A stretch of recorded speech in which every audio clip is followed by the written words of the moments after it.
All right, so I started my sweet potatoes, and these were from my garden last year, and I bought those slips. So these are my organic sweet potatoes from organic slips that I had bought last year.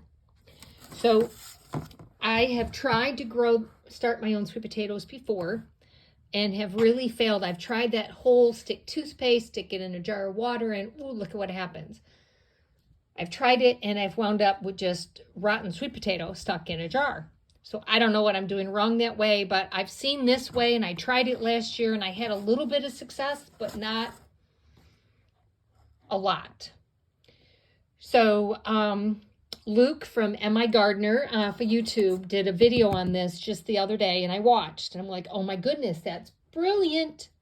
So I went to the dollar store or $1.25 store and I bought a few of these. These are just plastic dish tubs. He recommended black ones. They didn't have any black ones, so I bought white ones. And they are, I don't know, 3 inches deep anyway, and they're about half full of good potting mix. I'm going to answer the question before you ask, just like I answered my husband. I didn't pull compost out of my pile to start it in because it hasn't been sterilized. And that is something that I've dealt with before, that you pull it out and seed starts, and oh my goodness, you know what happens when you bring that in your house? Now all the bugs that are in it, yeah, they go, oh, this is a party time. So I bought a really nice mix, and what I did is I filled them up about halfway with the potting mix. I lightly moistened it, so when you just squeeze the dirt together, it sticks. You want it moist, you don't want it wet because you don't want it to rot. Another thing I've done wrong is I put them where the sun can get to it, because you want stuff to grow, you give it sun. These are root vegetables, as Luke from migardener so graciously reminded us all. They want dark. You want them to think that they're planted.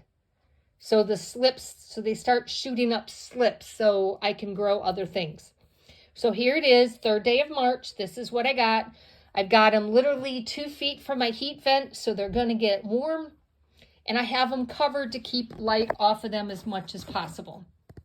I have another piece I'm actually going to put over them, but this is what I got right now. And I will keep you posted. So I've got a lot in here, so hopefully I get a whole lot of slips. This will be great. So if I have extras, I will let you know. All right.